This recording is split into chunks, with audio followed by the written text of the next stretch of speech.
of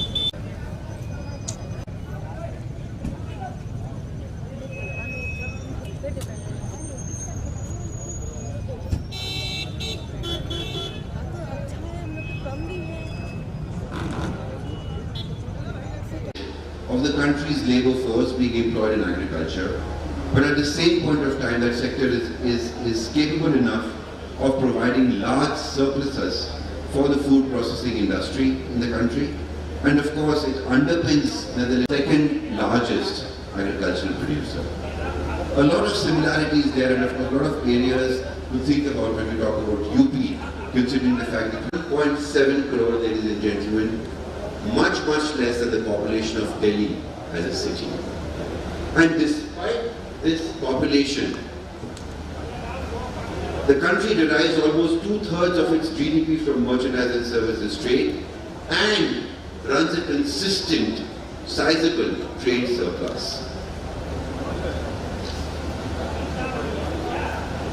It is a very strong export-oriented economy with a very strong 400-year-old trading history, starting from 1604, if I'm not wrong, when the Dutch trading company first came to Tamil Nadu and started exploring India as a country for importing spices. And I'm deeply honored and privileged to welcome our chief guest for today, Honorable Deputy Chief Minister of Uttar Pradesh, Shri Keshav Prasad Maurya ji, and may I please request everyone to welcome him with a huge round of applause. Namaskar sir, आपका बहुत स्वागत है.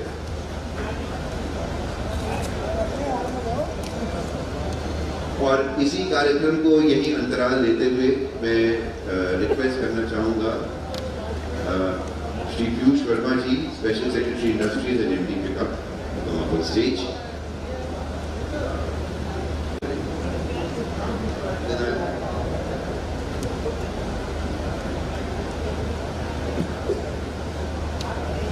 हमारे देश की परंपरा है जहाँ पर हम कहते हैं अतिथि देवो भव.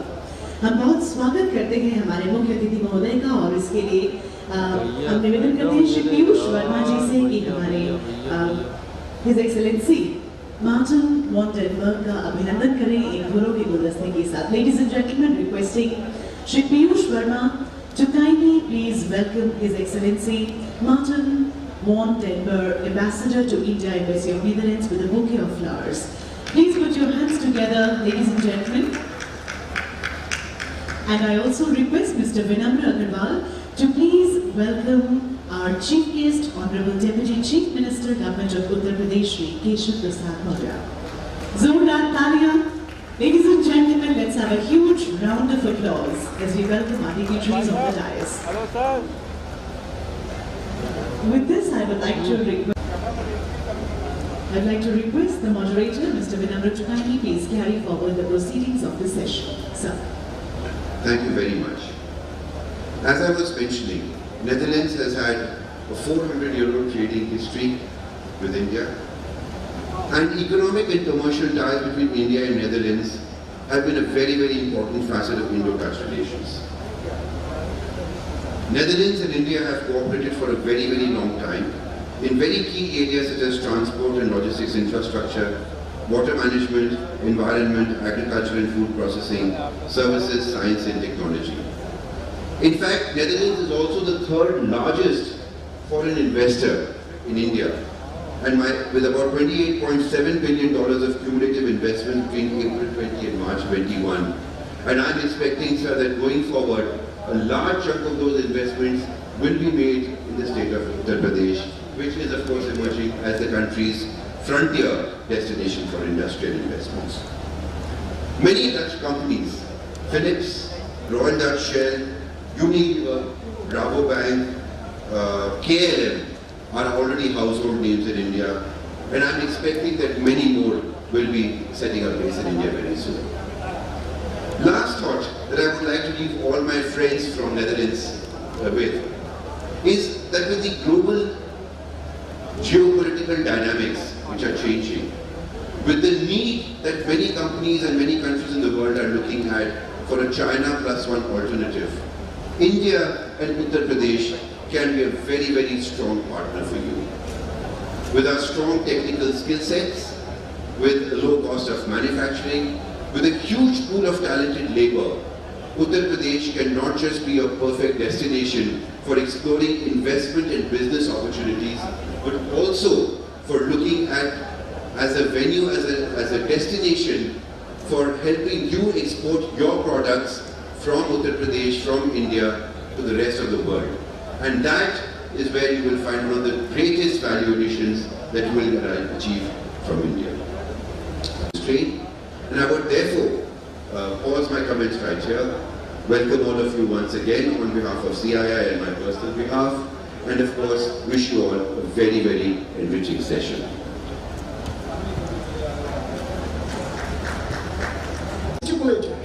That the areas which are having shortage of electricity and also the rural areas, they can be in fact supplied electricity by the very great operators called in short NGOs, and they can coexist with the DISCOMs.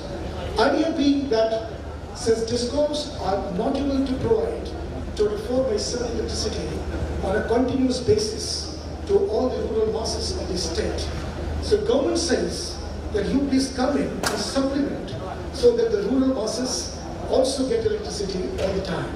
So we are actually trying to supplement that and to fulfill the dream of the government of Uttar Pradesh, that everyone in the rural areas, in the villages, they all get power all the time, 24/7. So we are actually having 4 modules through which we operate. We are having 8 type power plants which are actually supplying electricity to all the telecom towers. So these telecom towers, these telephone mobile operators, they need to have 24-hour electricity supply. Since DISCOM is catering, but somewhere there is gap.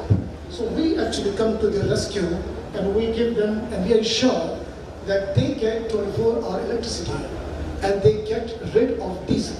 So we are supplying the electricity, at the same time we are helping these telecom operators to get rid of diesel by helping the environment.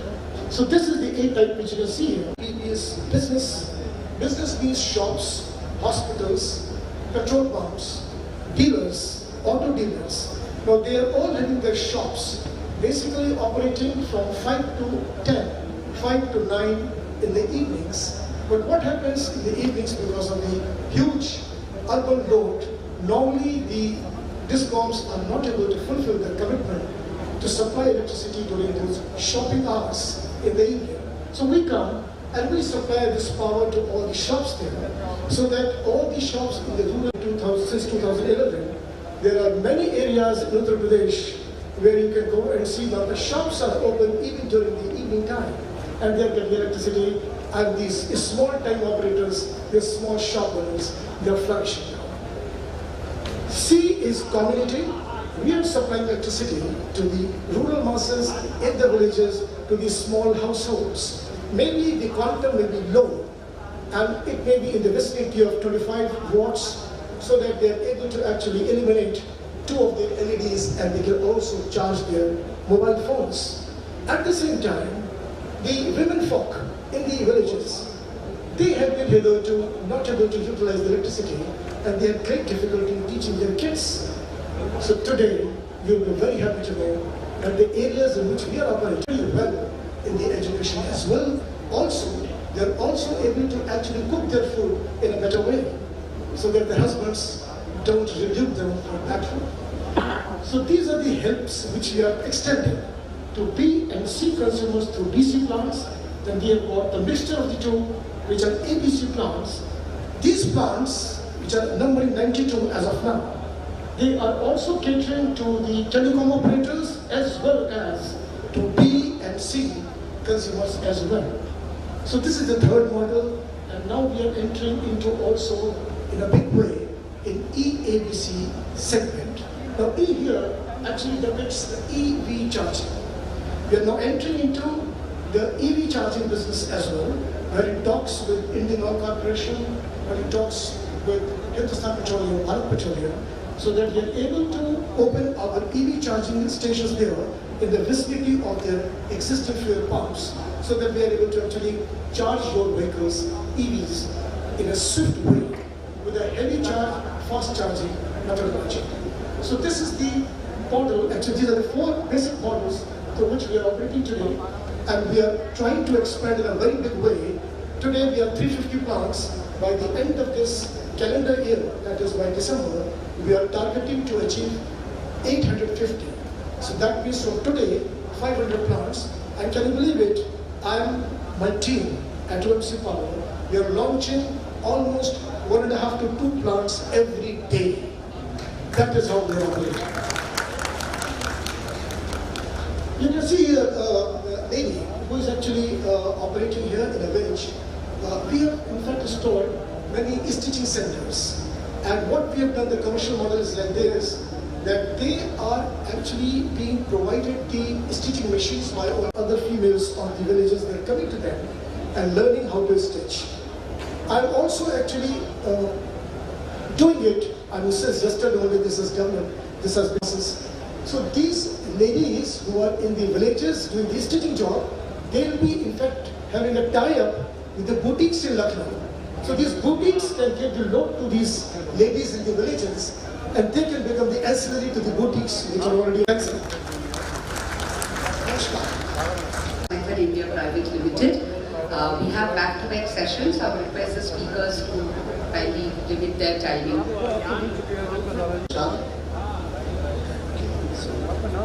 It's an immense pleasure to be part of this wonderful event, UBJS 2023. So, due to Corona pandemic, actually, I think almost all the companies have been impacted, which they were thinking to enter India or in the purpose of expansion or maybe the investment. So, but now I think it's time that we can move forward. So, as part of Class Method Japan Group, we would like to expand in Indian region for IT, cloud service and products. So that renowned name in terms of IT cloud services in Japan and looking to increase the technology towards cloud services and products in India. Okay, so Class Method is a part of Class Method Incorporation Japan, which having a different location globally. It's in Canada, Germany, Thailand. In Japan, we are in 7 locations, and in Korea as well.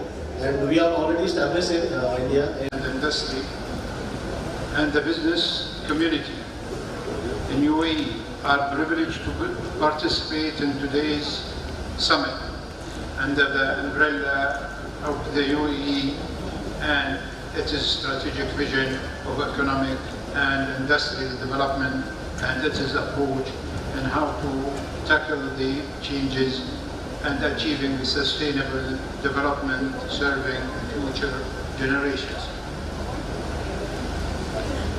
Ladies and gentlemen, the UAE as a regional and global economic hub continue to exert significant efforts to ensure the sustainability of business and industries by providing advanced world-class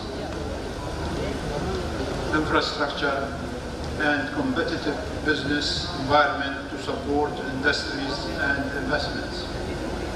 With this in mind, the Ministry of Industry and Advanced Technology was established in July 2020 to boost the UAE industrial sector and increase its contribution to the GDP, as well as building a comprehensive and integrated national ecosystem that supports and develops the UAE industrial sectors.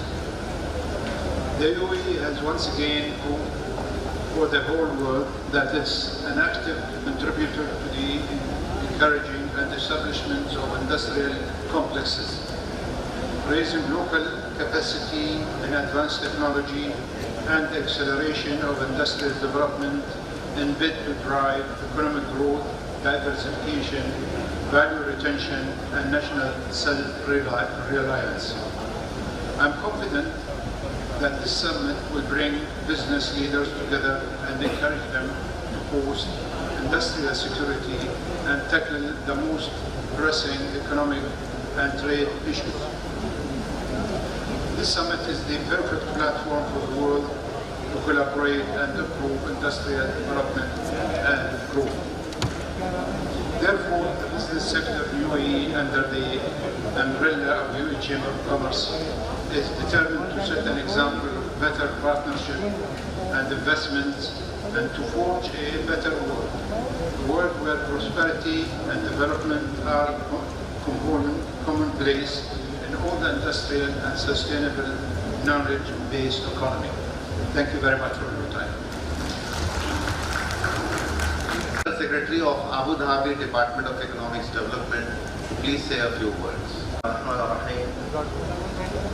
Your Excellencies, ladies and gentlemen, good morning. It really gives me a great pleasure to be among a delegation from United Arab Emirates visiting Uttar Pradesh to discuss the opportunities and to show the opportunities that we have in two countries. Indeed, this is my first trip to India after 2021.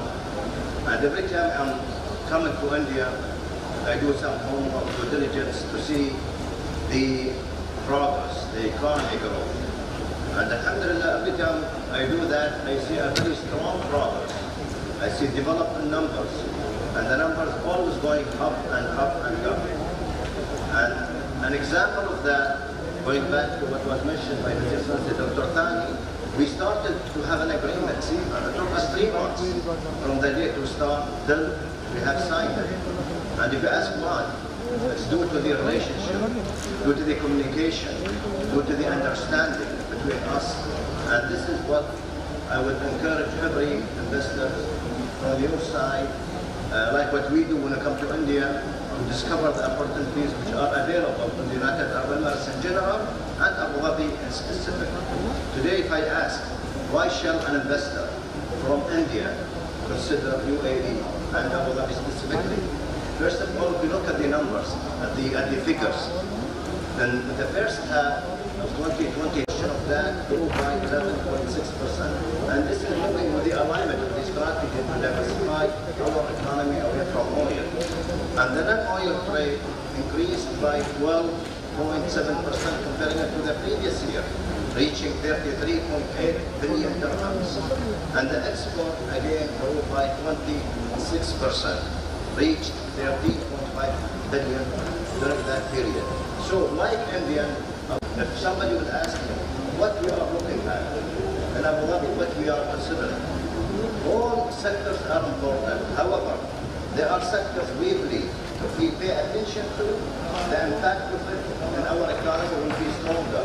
Remember, by 2031 we want to double up the GDP that we have in UAE. And these sectors are agri-tech, ICT, pharmaceutical, financial service, tourism, and industrial. This is why the government of Abu Dhabi investing 2.7 billion for the coming 5 years to develop the industrial sector. And from there, what we're expecting out of it, we want the GDP, the portion of the industrial to double up, to go 100% by 2031, reaching 46.8 billion. We want the non-oil export to शिक्षा पर काम हो रहा है, छोटे बच्चों पे काम हो रहा है, और इसमें एक समग्र विकास की बात है। हमने एक आंकड़ा दिया कि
आओगे तुम?